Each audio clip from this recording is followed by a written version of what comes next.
কীর্তন গানের মূল লক্ষ্যটি হচ্ছে ভগবানের প্রতি আত্মনিবেদন।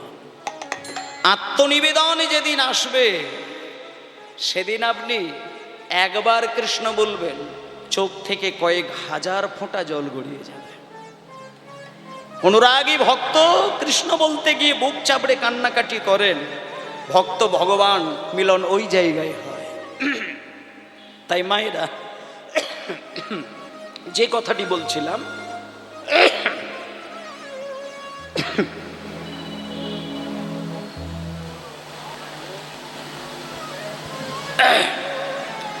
নবদ্বীপ ধামে চৈতন্য মহাপ্রভু বিদায় নিলেন।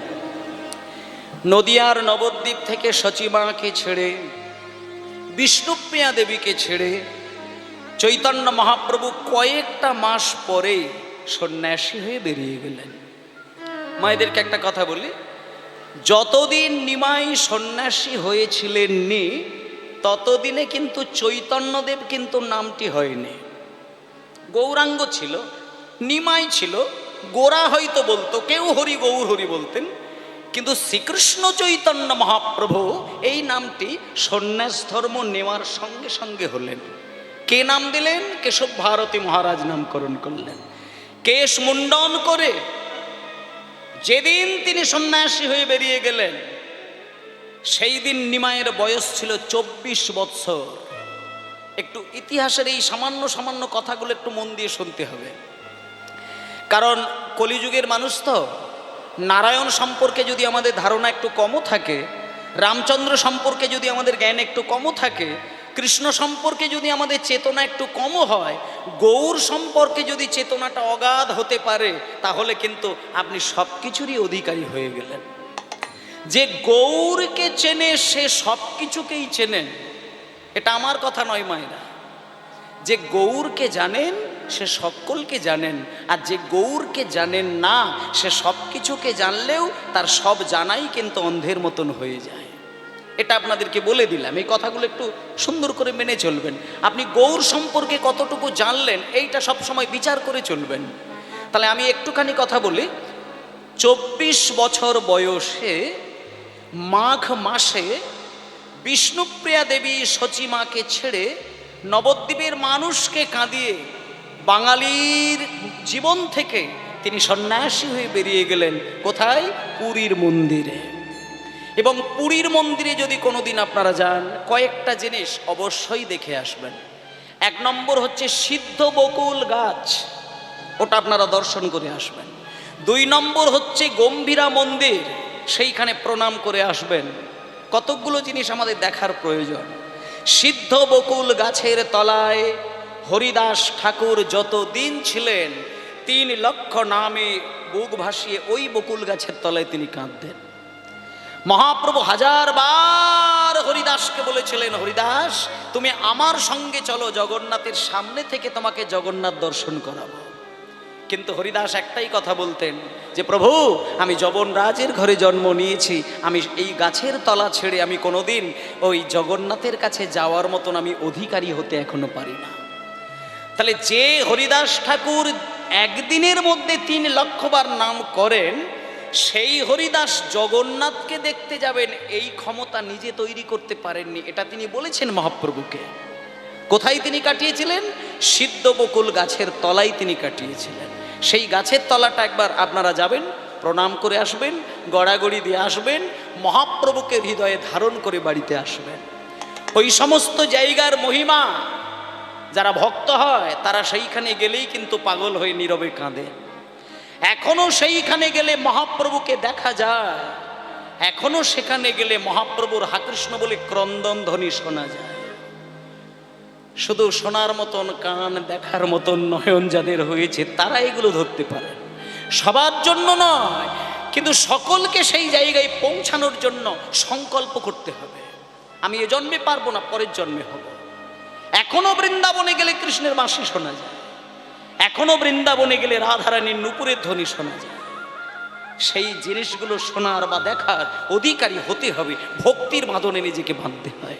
তাই ভক্তমণ্ডলী মায়েরা, মহাপ্রভু যখন 24 বছর বয়সে তিনি সন্ন্যাসী হলেন, 24 বছর বয়স থেকে 12টি বছর তিনি দেশে বিদেশে ভ্রমণ করলেন এবং শেষ 12টি বছর ওই যে বললাম গম্ভীরা, ওই গম্ভীরার ঘরে একটানা 12 বছর তিনি কৃষ্ণ বলে কিনেছিলেন। আপনাদেরকে এই কথাগুলো একটু বলবো, তাহলে এগুলো একটু হিসাব করবেন না। 50 শতাব্দীতে মহাপ্রভুর জন্ম, 24 বছর বয়সে তিনি তার সন্ন্যাস ধর্ম নিলেন। সন্ন্যাস ধর্মের পরে 12টা বছর তিনি দেশে বিদেশে ঘুরে কাটালেন। তার পরের 12টি বছর তিনি কি করেছিলেন এইগুলো আপনাদের দেখতে হবে। শেষের 12টি বছর মহাপ্রভু আর কোথাও যায় না, কোথাও যায় না। ওই যে বললাম গম্ভীরা, ওই গম্ভীরার ঘরের দরজা বন্ধ করে দিয়ে ডান দিকে স্বরূপ দামোদর আর বাম দিকে রামানন্দ রায় দুইজনকে বুকে জড়িয়ে ধরে শুধু কৃষ্ণ কৃষ্ণ বলে কেঁদেছিলেন।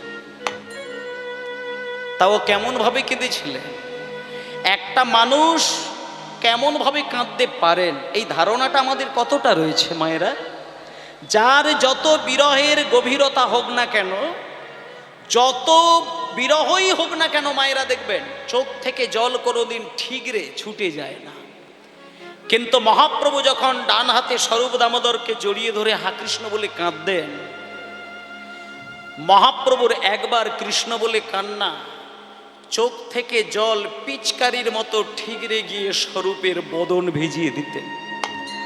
রামানন্দ রায়কে জড়িয়ে ধরে যখন কৃষ্ণ বলে কাঁদতেন, চোখ থেকে জল ঠিকরে গিয়ে রামানন্দ রায়ের বদন ভিজিয়ে দিতেন। এত তার প্রেম, এত অনুরাগ, এত ভক্তি।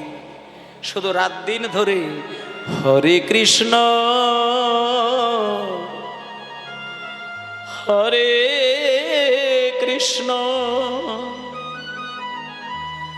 কৃষ্ণ কৃষ্ণ হরে হরে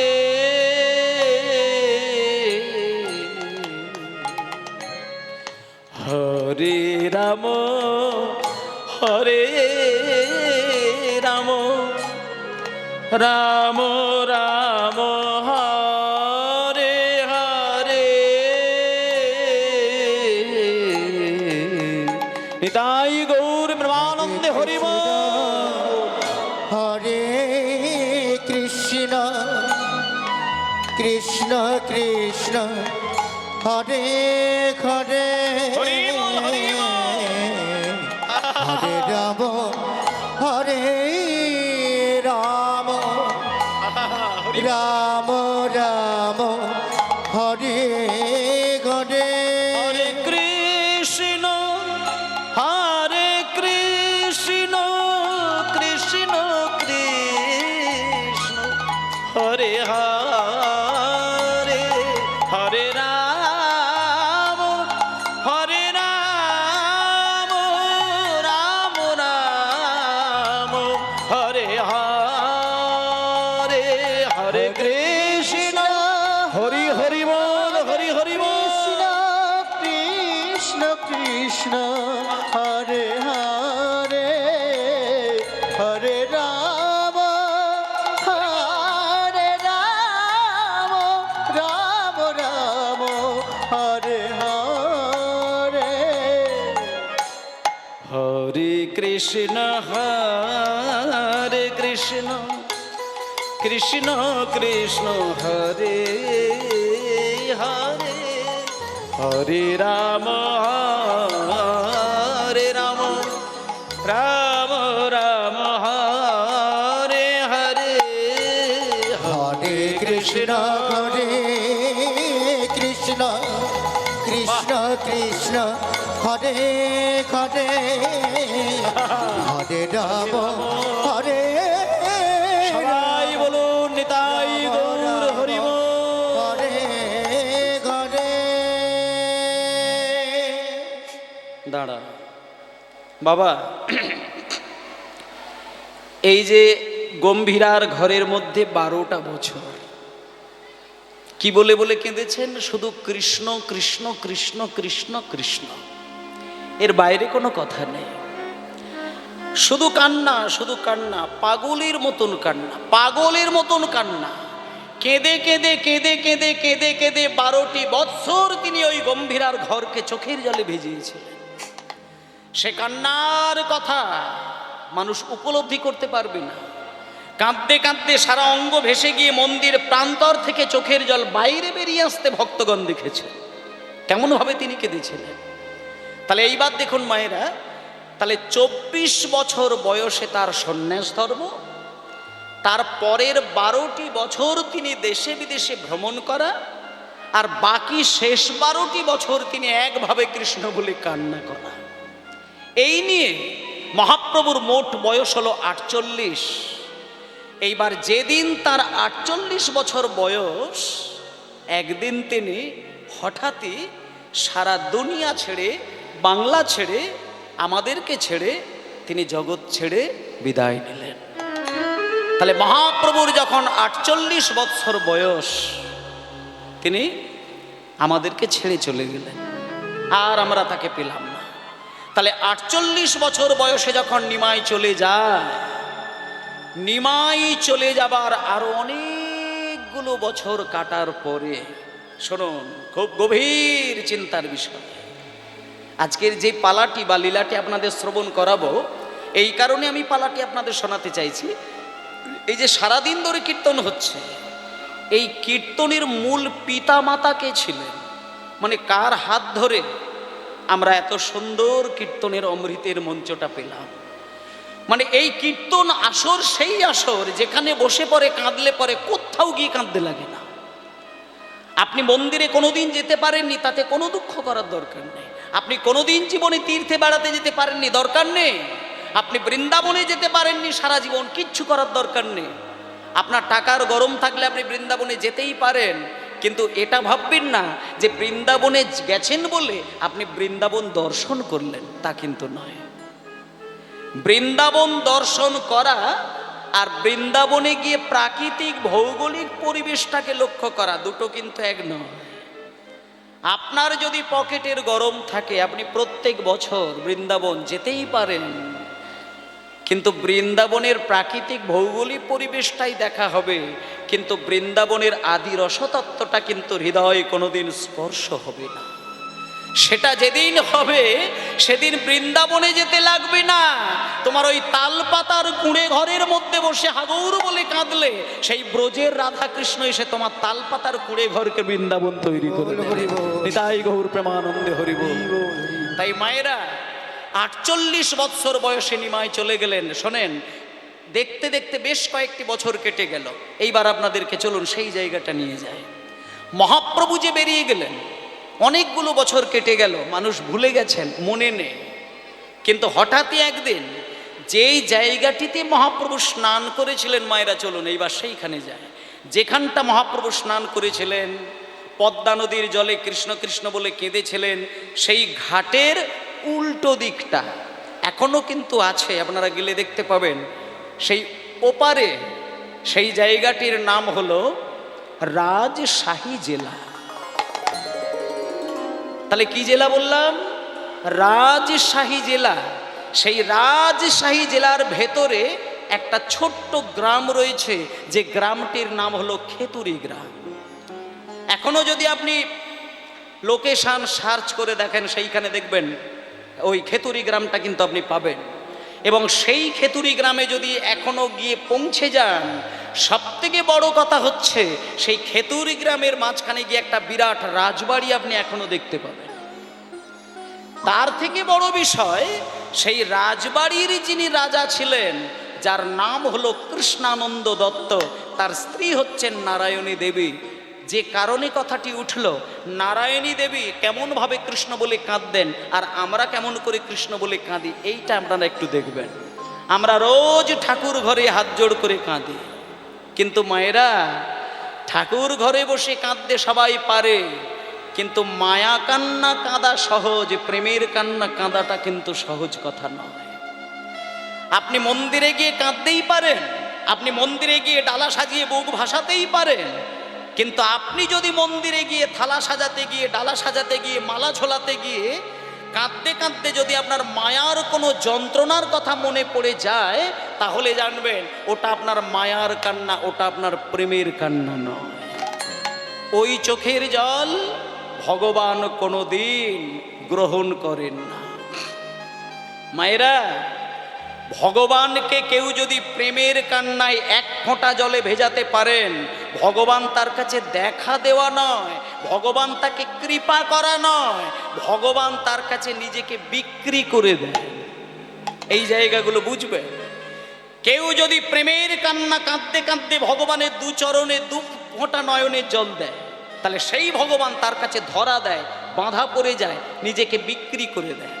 তাই জন্য ওমা, সেই যে রাজশাহী জেলা, তার মধ্যে যে খেতুরি গ্রাম, সেই গ্রামের যে রাজবাড়ি, সেই রাজবাড়ির যিনি রাজা ছিলেন তার নাম হলো কৃষ্ণানন্দ দত্ত। তারই যিনি সহধর্মিণী ছিলেন নাম হচ্ছে নারায়ণী দেবী। নারায়ণী দেবী একটা ছোট্ট কৃষ্ণকে বুকে জড়িয়ে ধরে প্রত্যেক দিন 3 বার স্নান করাতেন। আমরা কবার স্নান করাই? একবার, দুপুরবেলা। কিন্তু নারায়ণী দেবী 3 বার বুকে জড়িয়ে ধরে স্নান করেন। কোন জলে? গঙ্গার জলেও নয়, পদ্মার জলেও নয়, নয়ন জলে 3 বার বুকে জড়িয়ে ধরে স্নান করা। স্নান করাই বুকের মাঝে জড়িয়ে ধরে চোখের জলে ভাসতে ভাসতে।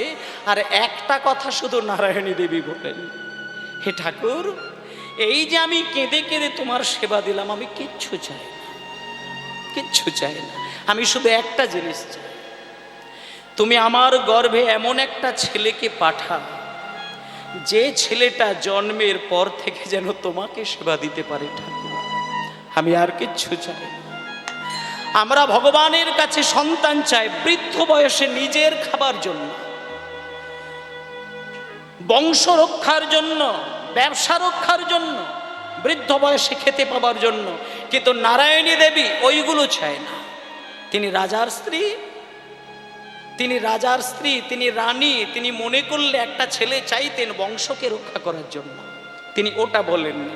তিনি রাত দিন কেঁদে কেঁদে বলতেন, ঠাকুর, আমি বৃদ্ধ বয়সে খেতে পাবো এই আশায় আমি তোমাকে কোনোদিন ছেলে চাইব না।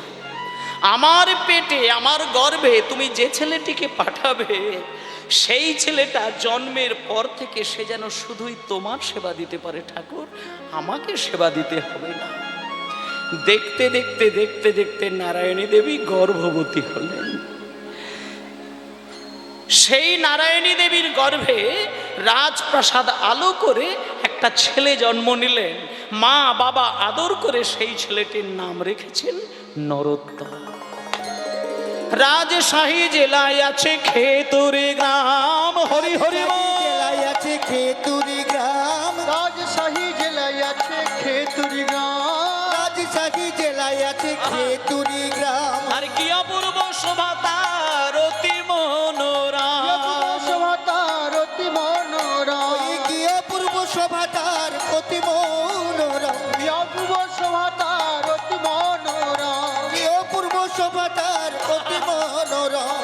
নরোত্তম জন্ম নিল কৃষ্ণানন্দের ঘরে, তব জন্ম নিল কৃষ্ণানন্দের ঘরে, আরে নরোত্তম জন্ম নিল কৃষ্ণানন্দের ঘরে, নরোত্তম জন্ম নিল কৃষ্ণানন্দের ঘরে, নরোত্তম জন্ম নিল কৃষ্ণানন্দের ঘরে, আর মহাভাগ্যবতী নারায়ণীর উদরে, মহাভাগ্যবতী নারায়ণীর উদরে, মহাভাগ্যবতী নারায়ণীর উদরে, মহাভাগ্যবতী নারায়ণীর উদরে। তাদের আনন্দ ধরে না, আনন্দ ধরে না, তাদের আনন্দ ধরে না, তাদের আনন্দ ধরে না, ওই রাজশাহী বাসীর মনে আনন্দ ধরে না, রাজশাহী দাসের মনে আনন্দ ধরে না, ওই রাজশাহী বাসীর মনে রাজপুত্র হলো বলে হরি হরি বল। হলো বলে, রাজশাহী বাসীর মনে, রাজপুত্র হলো বলে, রাজশাহী বাসীর মনে, রাজপুত্র হলো বলে, রাজশাহী বাসীর মনে রানায় আনন্দ ধরে না, আনন্দ ধরে না, আনন্দ ধরে না। নিতাই গৌর প্রেমানন্দে হরি বল। তাই জন্য এখানে যারা মায়েরা রয়েছেন সকলকে একটা কথা বলবো, ভগবানের কাছে কেউ যদি ছেলের বাসনা করেন, তাহলে অন্তত এইটুকু যেন ভুল করেও মনে করবেন না যে আমি ছেলের জন্ম দিলাম মানেই আমি ছেলের কাছ থেকে বৃদ্ধ বয়সে বুঝে পাওয়ার আশায় ছেলের জন্ম দিলাম, তা কিন্তু নয়। আপনি যদি বৃদ্ধ বয়সে বৃদ্ধা বয়সে খাবার আশা নিয়ে সন্তানকে মানুষ করেন, একটা জিনিস পরিষ্কার, যে কপালে যদি আপনার খাবারটা না থাকে, আপনি একটা ছেলে কেন 10টা ছেলের মা হলেও আপনি খেতে পাবেন না। আর আপনার কপালে যদি সুখ থাকে, খাবার লেখা থাকে, আপনার পেটে যদি ছেলে নাও জন্ম নেয়, 10 মায়ের 10 কোণ থেকে 10টা ছেলে এসে আপনাকে প্রাণ ভরে খাবার খাইয়ে দেবে। তাই জন্য একটা সোজা কথা বলি, যে মায়ের পেটে কৃষ্ণ ভক্ত সন্তান আসে, সেই মা নয় শুধু, সেই ছেলের বাবা শুধু নয়, ওই বংশের বিগত 14 পুরুষ, তারা যদি সারা জীবন পাপ করে করে পাপের একটা পাহাড় পর্যন্ত বসিয়ে রেখে দিয়ে যায়, একজন কৃষ্ণ ভক্ত সন্তানের 1 ফোঁটা চোখের জলের যা মূল্য, বিগত 14 পুরুষের পাপের যে পাহাড় সব ধুয়ে মুছে পরিষ্কার হয়ে সবার চিত্ত শুদ্ধ হয়ে একদিন গোবিন্দ চরণে নিবেদিত হয়ে যাবে। নিতাই গৌর প্রেমানন্দে হরি বল। কৃষ্ণ ভক্ত ছেলের মা, কৃষ্ণ ভক্ত ছেলের বাবা বৃদ্ধ বয়সে খেতে পায় না, এই উদাহরণ আপনি কোথাও দেখাতে পারবেন না, কোনো ইতিহাসের পাতায় প্রমাণ দিতে পারবেন না। যে ছেলে কৃষ্ণ ভক্ত হবে, যে মেয়ে কৃষ্ণ ভক্ত হবে, সে নিজে খাবার মুখে তোলার আগে তার মা বাবার কথাটা মনে করে সে কিন্তু কাঁদবে। কৃষ্ণ ভক্ত সন্তান খেতে গেলেই মায়ের কাছে গিয়ে জিজ্ঞেস করে, মা তুমি খেয়েছো? বাবা তুমি খেয়েছো? এই যে মা খেয়েছে কিনা, বাবা খেয়েছে কিনা, একজন ভেতরে থাকা কৃষ্ণ প্রেমিক সে কোনোদিন মায়ের খোঁজ না নিয়ে নিজে খাবার তুলবে না।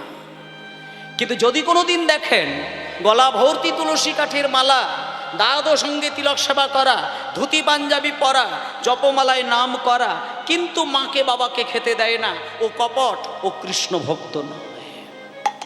ওর বাইরে কৃষ্ণ ভক্তের আভরণ, ভেতরে এতটুকু কৃষ্ণ ভক্তের কোনো বিন্দু মাত্র, কোনো লেশ মাত্র পাওয়া যায় না। আর যার ভেতরে থাকে কৃষ্ণ প্রেম, তার বাইরে আভরণের দরকার হয় না। ওই প্রেমিক মা বাবাকে ভগবানের আগে বসিয়ে রাখেন।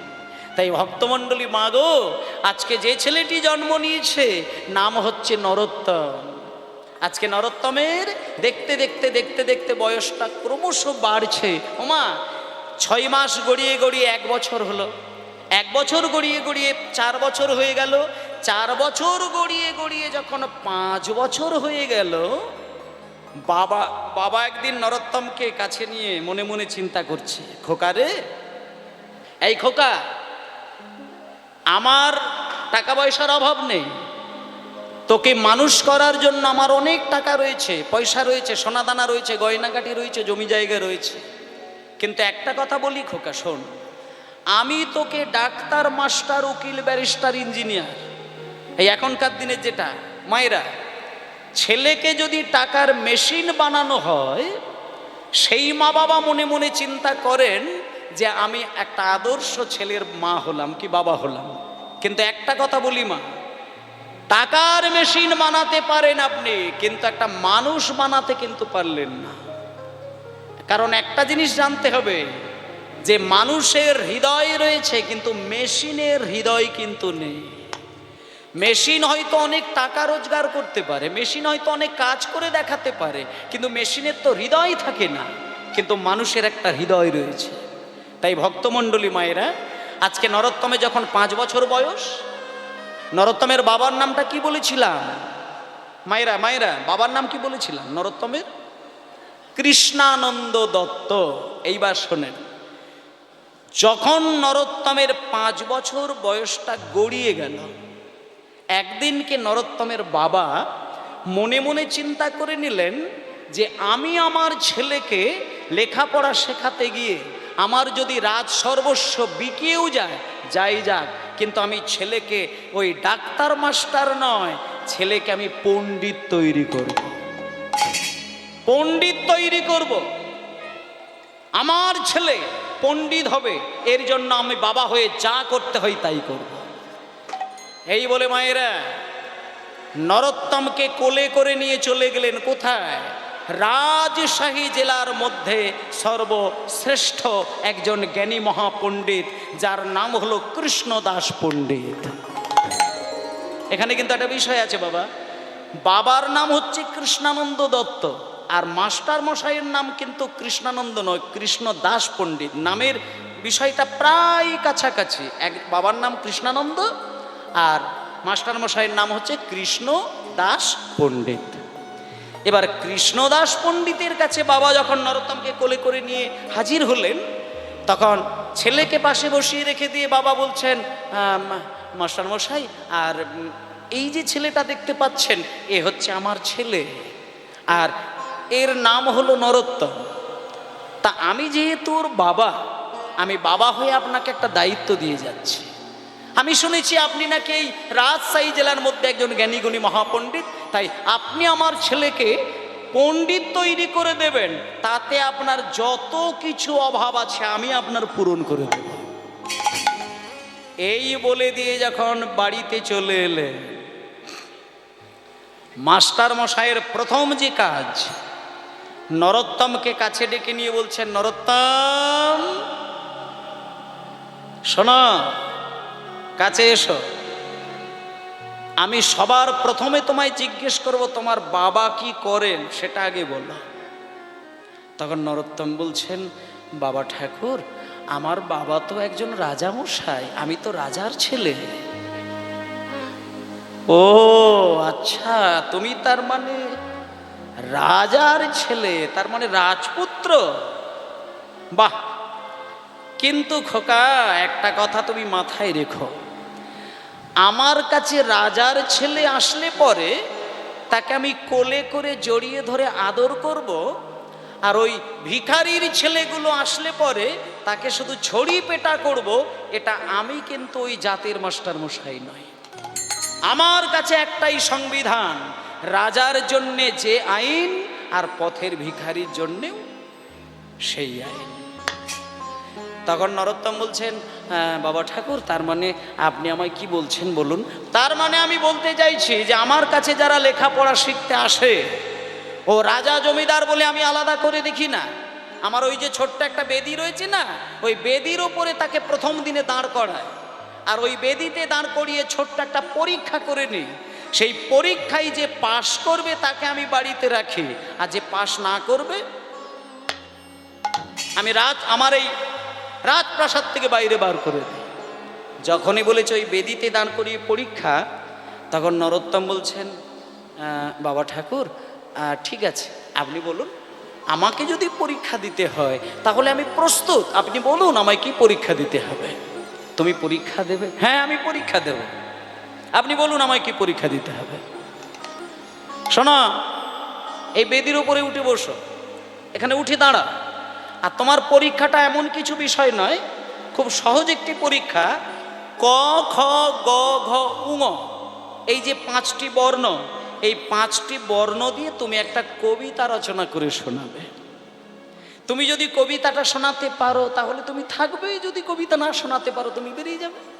এটা আমার সহজ পরীক্ষা।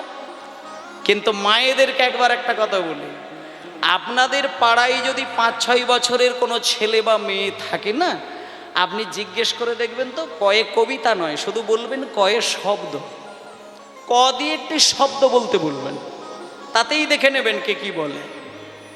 10টা ছেলেকে যদি প্রশ্ন করেন কয়ে কি হয়, তার মধ্যে অন্তত 8টি ছেলে বলবে কয়ে কাক। ঠিক আছে, জয় নিতাই গৌর হরি বল, গৌর হরি বল, গৌর হরি বল, হরি জয় নিতাই। আচ্ছা, তাহলে কয়ে কেউ কাক বলবে, কেউ কোকিল বলবে, কেউ কাকাতুয়া বলবে, কেউ কুমির বলবে, ইত্যাদি ইত্যাদি, যে যা খুশি বলতে পারে।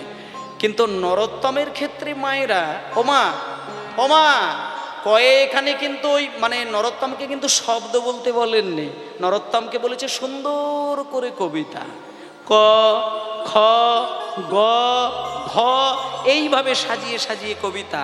একটা 5 বছরের ছেলেকে যখন কবিতা বলতে বলেছেন, নরোত্তম চোখ বন্ধ করে হাত জোড় করে মা বাবাকে হৃদয় মাঝে স্মরণ করে নিয়ে সুন্দর একটি কবিতা রচনা করে শুনিয়ে দিলেন।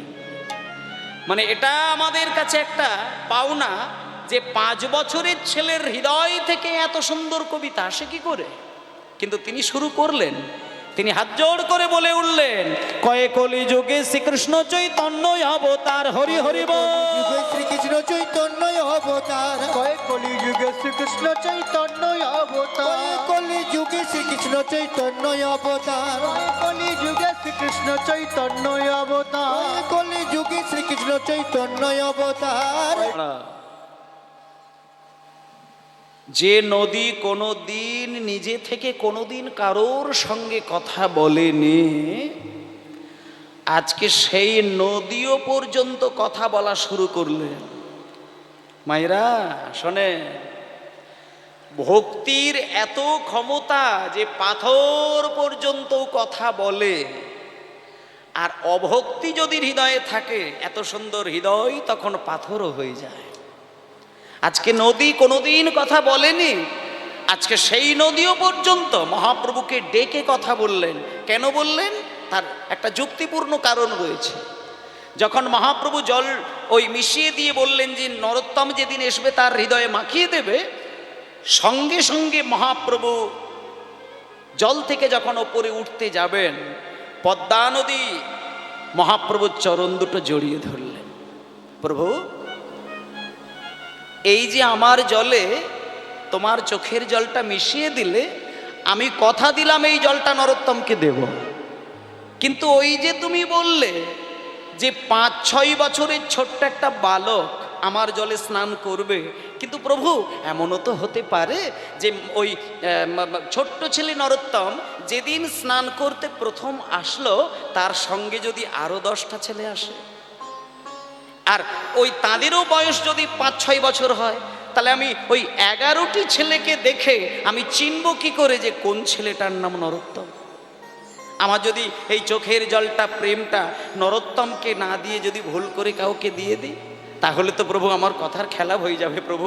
তাহলে আমি চিনব কি করে যে ওই 11টি ছেলের মধ্যে কোন ছেলেটার নাম হবে নরোত্তম? এই প্রশ্নটাকে ফেলে রেখে দিয়ে মহাপ্রভু যেতে পারলেন না। তখন মহাপ্রভু বললেন, পদ্মা, এই উপায়টি আমি তোমায় বলে দিচ্ছি, শোনো।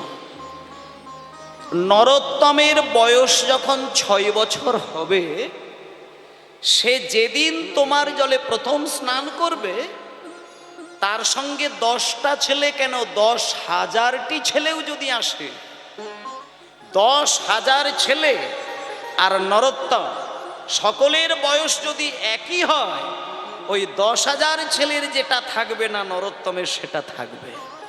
সেটা কোনটা? বলে শোনো, 10,000 ছেলে যখন তোমার জলে স্নান করবে, কারোর অঙ্গের ছোঁয়া পেলে তোমার নদীর ঢেউ কোনোদিন ওপরের দিকে উঠবে না। মায়েরা, যখন আপনি সমুদ্রে ডুব দেন বা নদীতে গিয়ে ডুব দেন বা কোনো পুকুরের জলে ডুব দেন, দেখবেন নদীর যে একটা স্রোত, নদী বা সমুদ্রের যে একটা স্রোত, এটা প্রকৃতির নিয়মে একইভাবে হয়। কোনো মানুষের ছোঁয়ায় কিন্তু নদীর ঢেউ কিন্তু বাড়ে কমে না, এটা প্রকৃতির সিস্টেমে হয়, নিয়মে হয়। কিন্তু আজকে মহাপ্রভু বলছেন, পদ্মা, নরোত্তমের এমন একটা বিশেষ ক্ষমতা থাকবে না, সে যেদিন তোমার জলে প্রথম স্নান করার জন্য আসবে, যেদিন স্নান করতে গিয়ে তোমার জলটা তার অঙ্গ প্রথম ছোঁবে, তুমি নিজেই বুঝতে পারবে তোমার নদীর ঢেউ যে গতিতে চলছে, নরোত্তমের অঙ্গ ছোঁয়া মাত্র শত শত শত শত গুণ তোমার ঢেউ ওপরের দিকে উঠে যাবে। নদীর ঢেউ হচ্ছে নদীর আনন্দের প্রকাশ, নদীর ঢেউ হচ্ছে নদীর পরমানন্দের প্রকাশ। তা হে পদ্মা, নরোত্তমের অঙ্গ তোমার জলে যখনই স্পর্শ হবে, তুমি তোমার আনন্দকে নিজেও ধরে রাখতে পারবে না, শত শত গুণ ঢেউ তোমার ওপরের দিকে উঠবে। সেদিন তুমি জানবে ওই ছেলেটাই নরোত্তম। তাকে তুমি টেনে নিয়ে যাহার পরশে তুমি অধিক উছালিবা, এসে তুমি অধিক উছালি ভাগো আমার এই প্রেম তুমি তাহারে দিবা আমার এই প্রেম তুমি তাহারে দিবা আমার এই প্রেম তুমি তাহারে দিবা আমারে প্রেম তুমি তাহারে দিবা সেদিন তরঙ্গ বাড়িবে তরঙ্গ বাড়িবে নরোত্তম এসে স্নান করবে তরঙ্গ বাড়িবে তমে সে শান করবে শান সেদিন করবে। তরঙ্গ বাড়িবে নরোত্তম এসে স্নান করবে হা কৃষ্ণ বলে কেঁদে বেড়াবে হরিব স্নান করবে কৃষ্ণ বলে কেঁদে বেড়াবে নরোত্তম এসে স্নান করবে কৃষ্ণ বলে কেঁদে বেড়াবে তরঙ্গ বাড়িবে বাড়িবে তরঙ্গ বাড়িবে আচ্ছা বাবা একটু আসতে মোটামুটি নদীর সঙ্গে মহাপ্রভুর যে একটা পরিষ্কার যে কথাবার্তা এটা কিন্তু আমরাও বুঝে নিলাম আসতে মানে পদ্মা নদী কি জানতে চাইলেন আর মহাপ্রভু কি বলতে চাইলেন এটা একেবারে পরিষ্কার হয়ে গেল। এইবার ভালো করে দেখুন মা, নদীকে যা বলে দেওয়ার বলে দিল। এইবার মহাপ্রভু আবার ভক্তদেরকে সঙ্গে নিয়ে চলে এলেন কোথায়? কোথায় আসলেন ও মায়েরা? মহাপ্রভু এসেছিলেন কোথা থেকে? নদিয়ার নবদ্বীপ থেকে। কোথায় এসেছিলেন? মুর্শিদাবাদের জলঙ্গি নামক একটি বিখ্যাত জায়গা। এখনো যদি আপনারা সেই জায়গায় যান, আমি বলে দেবো আপনাদেরকে, একটুখানি যদি যাবার মতো আপনাদের সময় হয় তাহলে গেলে দুটো জিনিস আপনি করবেন। এক নম্বর হচ্ছে ওইখান থেকে একটু নদীর জল অবশ্যই নিয়ে বাড়িতে রাখবেন, আর পারলে ওই নদীর কাছ থেকে একটু মাটি তুলে নিয়ে এসে বাড়িতে রেখে দেবেন। কারণ ওই নদীর জলে মহাপ্রভুর চোখের জল, আর ওই নদীর পাড়ে চৈতন্যদেবের পদধূলি এখনো কিন্তু পড়ে রয়েছে। আপনারা অবশ্যই এই দুটো জিনিস আপনারা করবেন।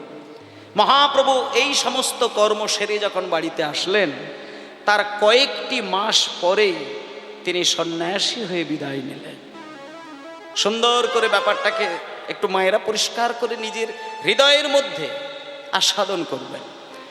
কীর্তন গান সেই রকমই একটি গান, যে গান শুনতে শুনতে শুনতে শুনতে হৃদয়ের মধ্যে লীলাটাকে দর্শন করা যায়। আর যে ব্যক্তি লীলা দর্শন করতে পারেন, আমি এইটুকু অন্তত বলবো, কীর্তন এমনি এমনি শোনা আর কীর্তন শুনতে শুনতে হৃদয়ের মধ্যে লীলাটাকে ছবির মতন দেখা, দুটোর ফল কিন্তু এক নয়। যেদিনকে আপনি কীর্তন শুনে আপনার হৃদয়ে ছবি রূপে ধরা পাবেন, সেই দিনই জানবেন ওই কীর্তন শুনতে শুনতে আপনি অনায়াসেই কিন্তু আত্মনিবেদন করলেন। আর কীর্তন গানের উদ্দেশ্যই হলো ভগবানের চরণে আত্মনিবেদন করা। কীর্তন মানে তত্ত্ব শোনা, কীর্তন মানে নাচ দেখা, কীর্তন শোনা মানে তাল তরঙ্গ। কীর্তন শোনার মূল লক্ষ্য হচ্ছে ড্যান্স করা, এটা কিন্তু নয়। কীর্তন গানের মূল লক্ষ্যটি হচ্ছে ভগবানের প্রতি আত্মনিবেদন। আত্মনিবেদন যেদিন আসবে, সেদিন আপনি একবার কৃষ্ণ বলবেন, চোখ থেকে কয়েক হাজার ফোঁটা জল গড়িয়ে যাবে। অনুরাগী ভক্ত কৃষ্ণ বলতে গিয়ে বুক চাপড়ে কান্নাকাটি করেন, ভক্ত ভগবান মিলন ওই জায়গায় হয়।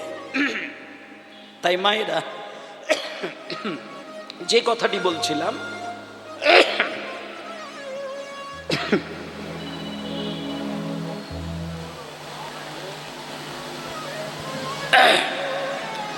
নবদ্বীপ ধামে চৈতন্য মহাপ্রভু বিদায় নিলেন। নদিয়ার নবদ্বীপ থেকে সচিমাকে ছেড়ে, বিষ্ণুপ্রিয়া দেবীকে ছেড়ে চৈতন্য মহাপ্রভু কয়েকটা মাস পরে সন্ন্যাসী হয়ে বেরিয়ে গেলেন। মায়েদেরকে একটা কথা বলি, যতদিন নিমাই সন্ন্যাসী হয়েছিলেননি ততদিনে কিন্তু চৈতন্যদেব কিন্তু নামটি হয়নি। গৌরাঙ্গ ছিল, নিমাই ছিল, গোরা হয়তো বলতো, কেউ হরি গৌর হরি বলতেন, কিন্তু শ্রীকৃষ্ণ চৈতন্য মহাপ্রভু এই নামটি সন্ন্যাস ধর্ম নেওয়ার সঙ্গে সঙ্গে হলেন। কে নাম দিলেন? কেশব ভারতী মহারাজ নামকরণ করলেন। কেশ মুন্ডন করে যেদিন তিনি সন্ন্যাসী হয়ে বেরিয়ে গেলেন সেই দিন নিমাইয়ের বয়স ছিল 24 বৎসর। একটু ইতিহাসের এই সামান্য সামান্য কথাগুলো একটু মন দিয়ে শুনতে হবে, কারণ কলিযুগের মানুষ তো। নারায়ণ সম্পর্কে যদি আমাদের ধারণা একটু কমও থাকে, রামচন্দ্র সম্পর্কে যদি আমাদের জ্ঞান একটু কমও থাকে, কৃষ্ণ সম্পর্কে যদি আমাদের চেতনা একটু কমও হয়, গৌর সম্পর্কে যদি চেতনাটা অগাধ হতে পারে, তাহলে কিন্তু আপনি সব কিছুরই অধিকারী হয়ে গেলেন। যে গৌরকে চেনে সে সব কিছুকেই চেনেন, এটা আমার কথা নয় মায়েরা। যে গৌরকে জানেন সে সকলকে জানেন, আর যে গৌরকে জানেন না সে সব কিছুকে জানলেও তার সব জানাই কিন্তু অন্ধের মতন হয়ে যায়। এটা আপনাদেরকে বলে দিলাম, এই কথাগুলো একটু সুন্দর করে মেনে চলবেন। আপনি গৌর সম্পর্কে কতটুকু জানলেন এইটা সবসময় বিচার করে চলবেন। তাহলে আমি একটুখানি কথা বলি। 24 বছর বয়সে মাঘ মাসে বিষ্ণুপ্রিয়া দেবী সচিমাকে ছেড়ে নবদ্বীপের মানুষকে কাঁদিয়ে বাঙালির জীবন থেকে তিনি সন্ন্যাসী হয়ে বেরিয়ে গেলেন। কোথায়? পুরীর মন্দিরে। এবং পুরীর মন্দিরে যদি কোনোদিন আপনারা যান, কয়েকটা জিনিস অবশ্যই দেখে আসবেন। 1 নম্বর হচ্ছে সিদ্ধ বকুল গাছ, ওটা আপনারা দর্শন করে আসবেন। 2 নম্বর হচ্ছে গম্ভীরা মন্দির, সেইখানে প্রণাম করে আসবেন। কতকগুলো জিনিস আমাদের দেখার প্রয়োজন। সিদ্ধ বকুল গাছের তলায় হরিদাস ঠাকুর যতদিন ছিলেন 3 লক্ষ নামে বুক ভাসিয়ে ওই বকুল গাছের তলায় তিনি কাঁদতেন। মহাপ্রভু 1000 বার হরিদাসকে বলেছিলেন, হরিদাস তুমি আমার সঙ্গে চলো, জগন্নাথের সামনে থেকে তোমাকে জগন্নাথ দর্শন করাবো। কিন্তু হরিদাস একটাই কথা বলতেন যে প্রভু আমি যবনরাজের ঘরে জন্ম নিয়েছি, আমি এই গাছের তলা ছেড়ে আমি কোনোদিন ওই জগন্নাথের কাছে যাওয়ার মতন আমি অধিকারী হতে এখনো পারি না। তাহলে যে হরিদাস ঠাকুর একদিনের মধ্যে 3 লক্ষ বার নাম করেন, সেই হরিদাস জগন্নাথকে দেখতে যাবেন এই ক্ষমতা নিজে তৈরি করতে পারেননি। এটা তিনি বলেছেন মহাপ্রভুকে। কোথায় তিনি কাটিয়েছিলেন? সিদ্ধ বকুল গাছের তলায় তিনি কাটিয়েছিলেন। সেই গাছের তলাটা একবার আপনারা যাবেন, প্রণাম করে আসবেন, গড়াগড়ি দিয়ে আসবেন, মহাপ্রভুকে হৃদয়ে ধারণ করে বাড়িতে আসবেন।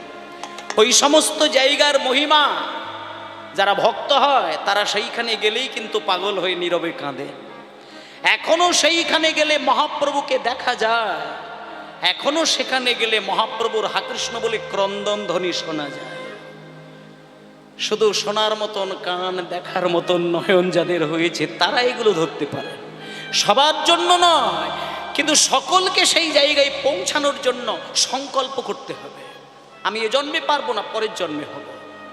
এখনো বৃন্দাবনে গেলে কৃষ্ণের বাঁশি শোনা যায়, এখনো বৃন্দাবনে গেলে রাধারানীর নূপুরের ধ্বনি শোনা যায়। সেই জিনিসগুলো শোনার বা দেখার অধিকারী হতে হবে, ভক্তির বাঁধনে নিজেকে বাঁধতে হয়। তাই ভক্তমণ্ডলী মায়েরা, মহাপ্রভু যখন 24 বছর বয়সে তিনি সন্ন্যাসী হলেন, 24 বছর বয়স থেকে 12টি বছর তিনি দেশে বিদেশে ভ্রমণ করলেন। এবং শেষ 12টি বছর ওই যে বললাম গম্ভীরা, ওই গম্ভীরার ঘরে একটানা 12 বছর তিনি কৃষ্ণ বলে কিনেছিলেন। আপনাদেরকে এই কথাগুলো একটু বলবো, তাহলে এগুলো একটু হিসাব করবেন না। 15 শতাব্দীতে মহাপ্রভুর জন্ম, 24 বছর বয়সে তিনি তার সন্ন্যাস ধর্ম নিলেন। সন্ন্যাস ধর্মের পরে 12টা বছর তিনি দেশে বিদেশে ঘুরে কাটালেন। তার পরের 12টি বছর তিনি কি করেছিলেন এইগুলো আপনাদের দেখতে হবে। শেষের 12টি বছর মহাপ্রভু আর কোথাও যায় না, কোথাও যায় না। ওই যে বললাম গম্ভীরা, ওই গম্ভীরার ঘরের দরজা বন্ধ করে দিয়ে ডান দিকে স্বরূপ দামোদর আর বাম দিকে রামানন্দ রায় দুইজনকে বুকে জড়িয়ে ধরে শুধু কৃষ্ণ কৃষ্ণ বলে কেঁদেছিলেন। তাও কেমন ভাবে কেঁদেছিলেন? একটা মানুষ কেমন ভাবে কাঁদতে পারেন এই ধারণাটা আমাদের কতটা রয়েছে মায়েরা? যার যত বিরহের গভীরতা হোক না কেন, যত বিরহই হোক না কেন মায়েরা দেখবেন চোখ থেকে জল কোনোদিন ঠিকরে ছুটে যায় না। কিন্তু মহাপ্রভু যখন ডান হাতে স্বরূপ দামোদরকে জড়িয়ে ধরে হা কৃষ্ণ বলে কাঁদতেন, মহাপ্রভুর একবার কৃষ্ণ বলে কান্না, চোখ থেকে জল পিচকারির মতো ঠিক